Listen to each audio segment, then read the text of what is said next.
Assalamualaikum warahmatullahi wabarakatuh. Perkenalkan, nama saya Vicky Gabriela Desianti selaku moderator dari video yang telah dibuat oleh kelompok 5. Kelompok 5 sendiri hari ini akan menjelaskan tentang dua bab. Bab pertama yaitu bab 9 dengan judul Menerapkan Strategi Pengembangan MSDM. Selanjutnya adalah nama-nama anggota kelompok 3, yaitu yang pertama adalah saya sendiri, Elsya Gusti Lestari dengan NPM akhir 014. Selanjutnya Umi Nur Aisyah dengan NPM akhir 028. Selanjutnya Arista Hadayani dengan NPM akhir 029. Selanjutnya Mutia Azara dengan NPM akhir 034. MAD Kurniawan dengan NPM akhir 037. Safna Zakia dengan NPM akhir 038, Vicky Gabriela Desianti dengan NPM akhir 043, Naira Natandia Maida dengan NPM 2351, NPM akhirnya 016, Lutfia Azmi dengan NPM 2351 dan NPM akhirnya 029. Adapun tujuan pembelajaran dari bab ini yaitu yang pertama, masalah-masalah implementasi kesenjangan antara mengatakan dan melakukan. Yang kedua, proses implementasi. Yang ketiga, peran manajer ini dalam mengimplementasikan strategi SDM atau sumber daya manusia. Selanjutnya terdapat perkenalan. Tantangan dari strategi sumber daya manusia adalah menerapkannya. Apa yang penting adalah apa yang berhasil. Seperti yang dikatakan oleh Gretton, tidak ada strategi yang hebat, yang ada hanyalah eksekusi yang hebat. Strategi tidak dapat dibiarkan sebagai aspirasi atau abstraksi yang umum, namun pelaksanaannya tidak selalu mudah.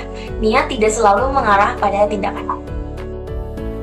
Materi selanjutnya adalah masalah-masalah implementasi, yaitu kesenjangan antara mengatakan dan melakukan. Jadi organisasi itu terkadang mengatakan bahwa mereka akan melakukan sesuatu, tetapi kemudian tidak melakukannya. Hal ini adalah kesenjangan antara kata dan tindakan yang dapat dengan mudah terjadi ketika strategi sumber daya manusia terlibat. Nah, Fomburn dan rekan-rekannya pada tahun 1984 mencatat bahwa inisiatif strategi sumber daya manusia atau SDM seringkali hanya memberikan hasil yang sederhana dan tidak bertahan lama. Hal ini terjadi karena banyak perusahaan menghabiskan waktu dan pemikiran untuk menganalisis dan merencanakan strategi, tetapi sangat sedikit waktu untuk pelaksanaannya.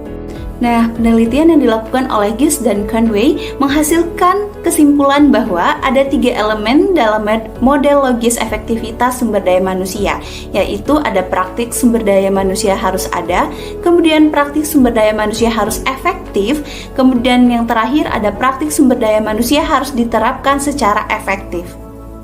Selanjutnya yaitu faktor-faktor yang diidentifikasi oleh Gretton yang berkontribusi terhadap terciptanya kesenjangan ini adalah inisiatif yang kompleks atau ambigu yang mungkin tidak dipahami oleh karyawan atau akan dipersepsikan secara berbeda oleh mereka, terutama dalam organisasi yang besar dan beragam.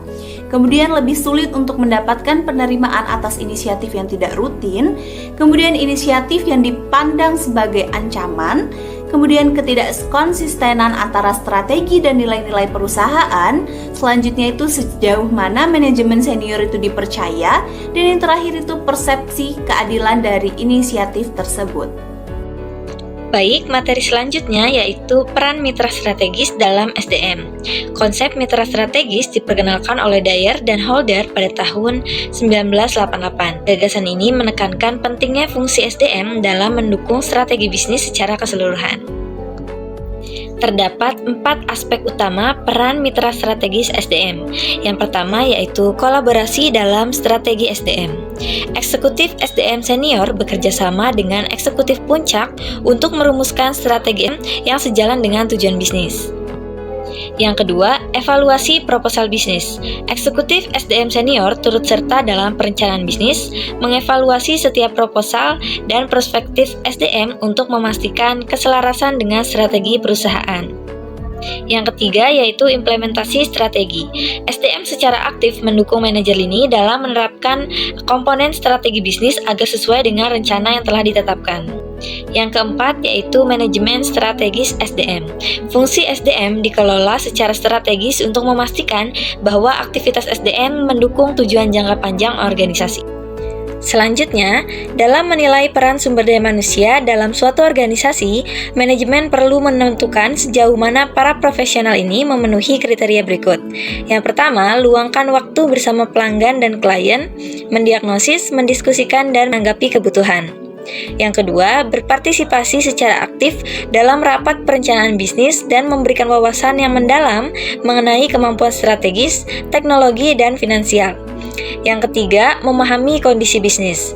Dan yang keempat, menunjukkan kompetensi dalam pengetahuan bisnis, khususnya hubungan pelanggan, penyampaian praktik, manajemen kelas dunia, dan manajemen perubahan. Selanjutnya, peran strategis sumber daya manusia. Yang pertama, peran strategis Direktur Sumber Daya Manusia. Direktur SDM berfungsi sebagai pengarah strategis, memastikan kebijakan dan praktik SDM mendukung visi serta misi organisasi secara keseluruhan. Yang kedua, peran Kepala Fungsi Manajemen Sumber Daya Manusia. Kepala Fungsi SDM bertugas untuk mengelola operasi SDM sehari-hari, menjaga efisiensi, dan memastikan kepatuhan terhadap peraturan serta kebijakan. Yang ketiga yaitu peran mitra bisnis strategis. SDM bekerja sama dengan pemimpin bisnis untuk merancang strategi yang mendukung kebutuhan perusahaan, seperti pengembangan tenaga kerja dan pengelolaan bakat. Dan yang terakhir adalah kontribusi penasihat atau asisten. SDM berperan sebagai penasehat manajer dalam pengambilan keputusan yang terkait dengan karyawan hingga pengembangan. Selanjutnya yaitu ada implementasi yang melibatkan tahapan-tahapan yang kemungkinan besar akan efektif jika dilakukan. Yang pertama yaitu ada berkolaborasi melalui komunikasi. Nah, untuk memastikan strategi berjalan dengan efektif, komunikasi kepada manajer lini dan karyawan harus jelas dan terstruktur. Kita perlu menyampaikan apa yang diusulkan, alasan proposal, manfaat bagi organisasi dan karyawan, serta cara kerja dan jadwal implementasinya. Komunikasi yang dilakukan secara langsung, baik individu maupun dalam pertemuan tim, akan membantu menyampaikan, menerima, dan mendiskusikan informasi dengan lebih baik. Yang kedua yaitu ada membangun keterampilan. Nah, penerapan strategi baru seringkali membutuhkan keterampilan tambahan atau peningkatan keterampilan yang sudah ada. Oleh karena itu, pelatihan menjadi faktor penting. Selain pelatihan formal, kita juga perlu mempertimbangkan metode lain seperti pembinaan dan pendampingan agar keterampilan yang dibutuhkan dapat diterapkan dengan sukses. Yang ketiga yaitu ada memantau dan mengevaluasi. Agar strategi yang diterapkan berjalan dengan optimal, pemantauan dan evaluasi harus dilakukan secara berkala. Jika ditemukan ketidakefektifan dalam penerapan strategi, tindakan korektif seperti modifikasi strategi atau pelatihan tambahan harus segera dilakukan. Selanjutnya yaitu ada poin keempat, yaitu mengelola perubahan dalam implementasi strategi. Nah, banyak strategi yang gagal bukan karena perencanaan yang buruk, tetapi karena implementasi yang tidak efektif. Berdasarkan pandangan Lawyer dan Mohram, kegagalan ini sering disebabkan oleh beberapa faktor utama, yaitu tidak adanya pengembangan keterampilan dan kapabilitas organisasi yang diperlukan. Yang kedua, kurangnya dukungan dari karyawan dalam proses perubahan. Dan yang ketiga, tidak adanya dorongan untuk menciptakan budaya pembelajaran dalam organisasi agar karyawan mampu beradaptasi dengan cara kerja yang baru. Nah, pada dasarnya, kegagalan eksekusi strategi seringkali berakar pada manajemen sumber daya manusia yang tidak optimal. Oleh karena itu, manajemen sumber daya manusia harus memainkan peran penting dalam menyediakan strategi, perencanaan, dan pemikiran perubahan yang dapat membantu dalam pengembangan serta pelaksanaan strategi bisnis. Baiklah, selanjutnya yaitu ada poin kelima, yaitu mengelola perubahan, seperti faktor-faktor kegagalan dalam implementasi. Nah, dalam proses perubahan strategis, implementasi seringkali menghadapi berbagai tantangan yang dapat menghambat keberhasilannya.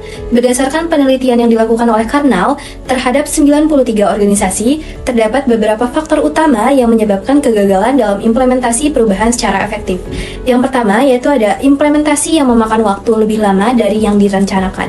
Yang kedua, yaitu ada munculnya masalah-masalah besar yang tidak teridentifikasi di awal.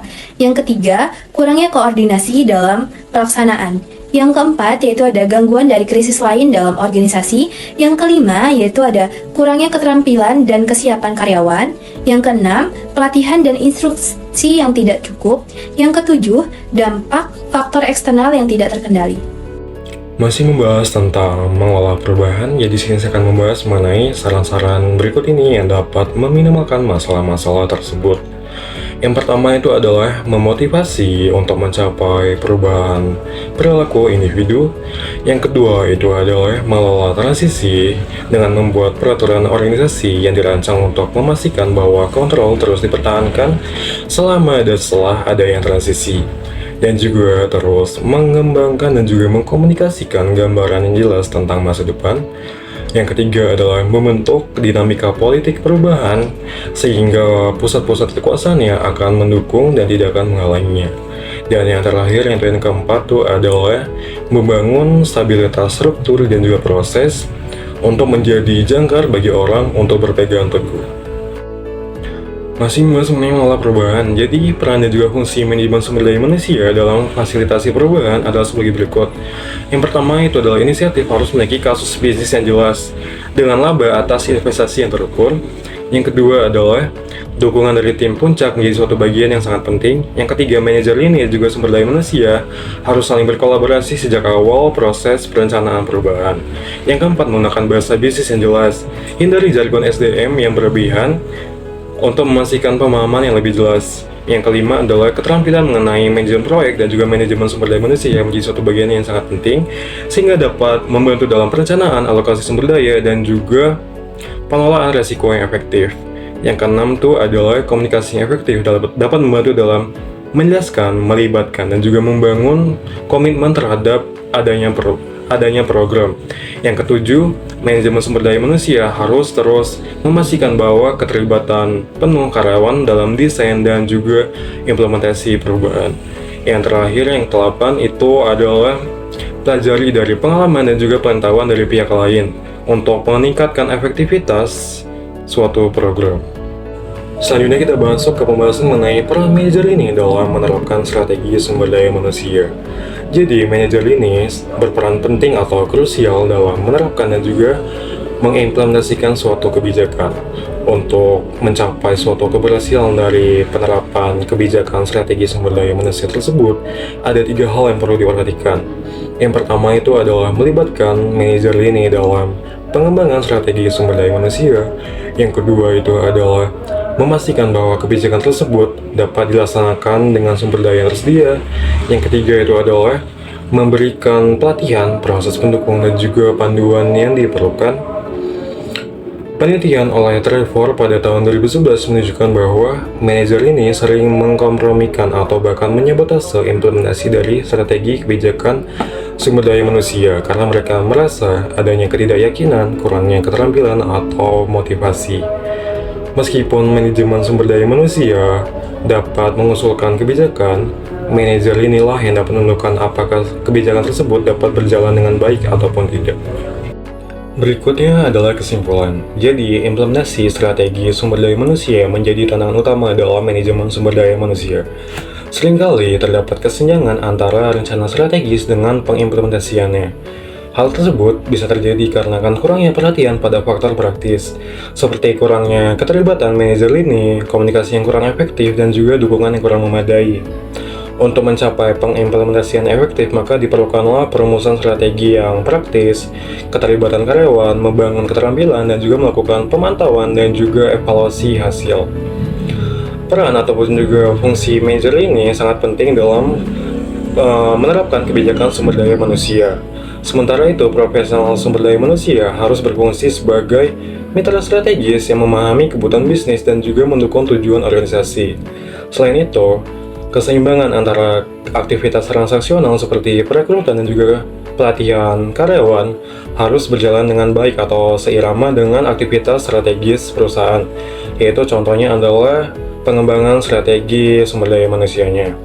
Aktivitas transaksional harus dilakukan dengan efisien untuk membangun kredibilitas. Sementara itu, aktivitas strategis harus selaras dengan tujuan bisnis. Selanjutnya, pada bab 10 kita akan membahas peran strategis para profesional. Pada bab ini kita akan mengetahui beberapa tujuan pembelajaran. Yang pertama, profesional SDM, peran strategis dasar mereka. Yang kedua, peran kemitraan para profesional SDM. Yang ketiga, modal mitra bisnis strategis. Yang keempat, peran strategis direktur sumber daya manusia. Yang kelima, peran strategis kepala fungsi manajemen sumber daya manusia. Yang keenam, peran strategis mitra bisnis PM. Dan yang terakhir, kontribusi strategis penasihat atau asisten PM. Selanjutnya, perkenalan. di mana strategi sumber daya manusia diterapkan melalui perilaku strategi spesialis manajemen sumber daya manusia yang bekerja sama dengan kolega manajemen lini untuk memastikan bahwa tujuan bisnis atau operasional organisasi tercapai dan nilai-nilainya diterapkan. Profesional sumber daya manusia, peran strategis dasar mereka, di mana peran strategis profesional SDM adalah memahami misi strategis organisasi dan mendukung pencapaian misi tersebut dengan mengembangkan dan membantu menerapkan strategi sumber daya manusia yang tepat. Nah, pekerjaan profesional sumber daya manusia ini dapat dibagi menjadi dua area aktivitas utama, yang pertama transaksional dan yang kedua transformasional atau strategis. Di mana pada aktivitas transaksional terdiri dari aspek pemberian layanan manajemen sumber daya manusia sampai perekrutan, pelatihan dan penanganan masalah sumber daya manusia, kepatuhan hukum dan layanan karyawan. Dan pada aktivitas strategis, manajemen sumber daya manusia melibatkan pengembangan dan implementasi strategi sumber daya manusia yang berwawasan ke depan. Selanjutnya ada peran kemitraan para profesional sumber daya manusia. Yang pertama, anggota fungsi manajemen sumber daya manusia harus menjalin kemitraan dengan manajer lini saat merumuskan dan menerapkan strategi sumber daya manusia. Ini merupakan komponen penting dari peran tersebut di samping aktivitas yang lebih jelas, seperti mengkomunikasikan strategi, menyiapkan dan mengelola program keterlibatan, pembinaan dan pelatihan, memantau implementasi, mengevaluasi efektivitas strategi, dan mengusulkan tindakan perbaikan yang diperlukan.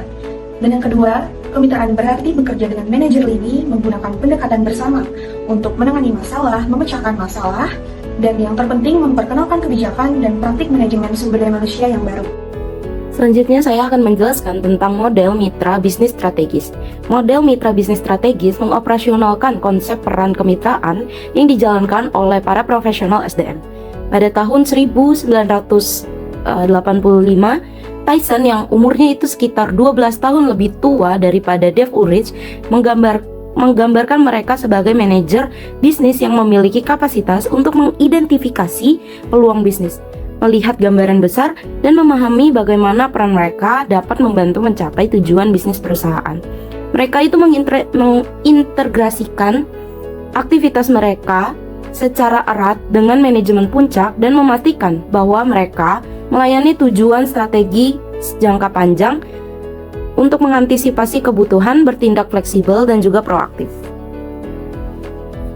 Gagasan mitra strategi sendiri itu diperkenalkan oleh Dyer dan Holder pada tahun 1988, bukan oleh Ulrich seperti yang diasumsikan secara umum. Dan peran yang direkomendasikan untuk fungsi SDM sendiri adalah sebagai mitra strategis. Peran ini biasanya itu memiliki 4 aspek. Yang pertama ialah para eksekutif SDM tingkat atas bekerja sama dengan rekan-rekan lini mereka dalam merumuskan strategis SDM. Selanjutnya, para eksekutif SDM tingkat atas berpartisipasi penuh dalam semua sesi strategi bisnis setara dengan kepala keuangan dan para eksekutif puncak lainnya, sehingga memungkinkan evaluasi awal proposal dari perspektif SDM. Selanjutnya, eksekutif SDM bekerja sama erat dengan manajer ini secara berkelanjutan untuk memastikan bahwa semua konsepan strategis bisnis diterapkan secara memadai. Lalu yang terakhir itu ada fungsi SDM sendiri dikelola secara strategis. Lalu, dalam menilai peran sumber daya manusia dalam suatu organisasi, manajemen itu perlu menentukan sejauh mana sih para profesional ini memenuhi kriteria. Kriterianya itu ada 4, yaitu yang pertama, luangkan waktu bersama pelanggan dan klien untuk mendiagnosis, mendiskusikan, dan menanggapi kebutuhan. Selanjutnya yang kedua itu adalah berpartisipasi secara aktif dalam rapat perencanaan bisnis dan memberikan wawasan yang mendalam mengenai kemampuan strategis, teknologis, dan finansial. Yang ketiga yaitu memahami kondisi bisnis itu sendiri.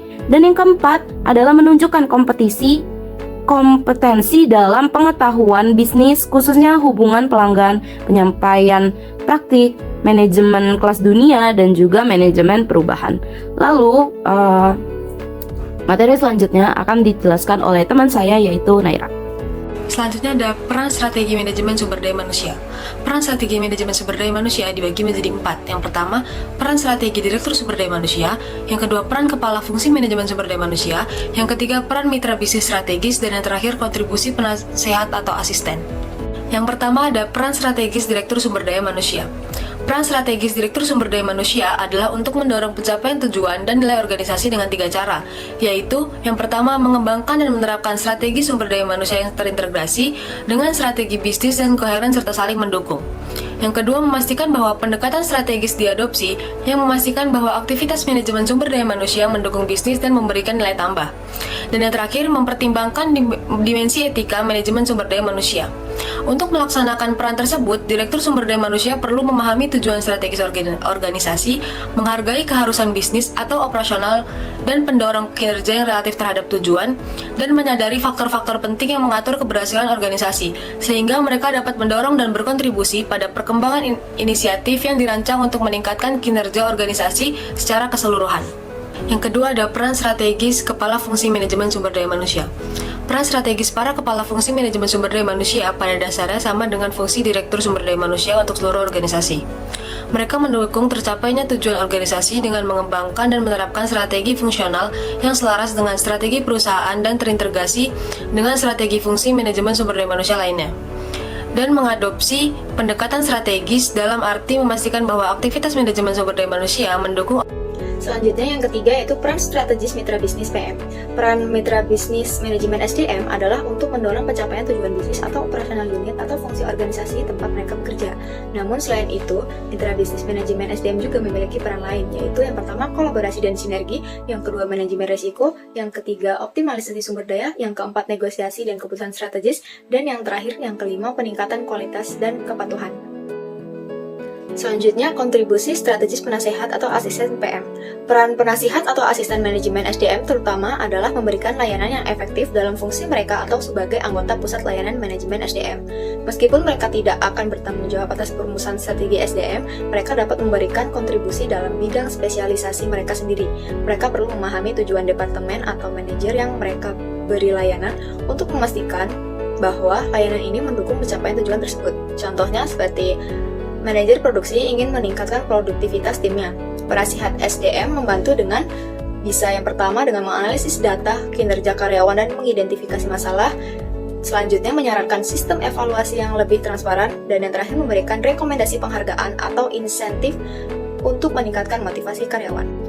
Jadi kesimpulan dari presentasi ini adalah seorang profesional harus memiliki keterampilan teknis dan soft skills yang seimbang, serta mampu beradaptasi dengan perubahan industri. Strategi yang efektif mencakup pengembangan kompetensi melalui pembelajaran berkelanjutan, membangun jaringan profesional, serta menerapkan etika dan integritas dalam tindakan. Selain itu, profesional yang sukses juga harus memiliki kemampuan berpikir kritis, komunikasi yang baik, dan kepemimpinan untuk menghadapi tantangan dan mencapai tujuan dalam karir mereka.